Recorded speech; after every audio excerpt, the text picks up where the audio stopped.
Mga pangga, itong pinagawa na bahay namin Inday Jenny ay ibebenta na namin. So, alam ko maraming magko-comment at magtatanong, pero sana wag na lang kayo mag-comment na parang kami yung magiging masama kasi hindi nyo alam yung buong kwento. So, itutour namin kayo dito ngayon kung ano yung mga inclusions dito sa bahay na ibebenta namin. Let's go! Let's go!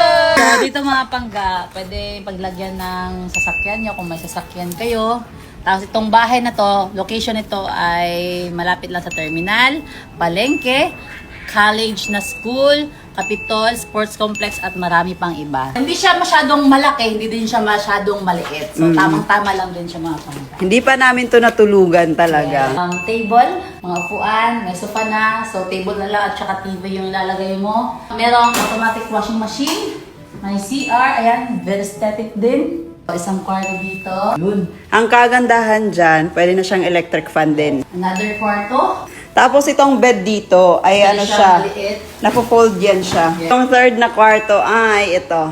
Tapos kasali na din yung cabinet na nakikita nyo. Yan. Tapos may ref na din. Kasali na rin yan. Parang personal use namin to nung hindi pa kami nakalipat sa Abante Mansion. Yes. Ito yung ginagamit namin. Kasali na yung memories namin dito, guys. Kung lilipat kayo dito mga pangga, kulang na lang yung mga plato, kunting gamit, tapos pwede nyo na tirhan. Tapos may gate na hindi siya binabaha. Brand new din to. Binuksan lang namin, tapos nilagay namin dito. Customize din yung gate natin, yung CR, yung design dito sa buong bahay. Gusto talaga namin to. Maaliwalas yung bahay. Goods na goods. Parang ano ba, nakakawala ng stress pag kayo yung tumira dito. Yun. Yun yung pinakamahalaga, di ba? Yes. Titira ka sa bahay na walang stress.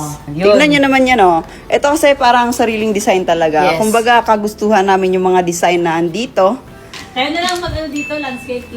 Oo. Hindi na naman, tapos goods na lahat. Mas magiging maganda yung bahay pag madaming plants. Ano din pala dito mga pangga, yung laundryhan nyo.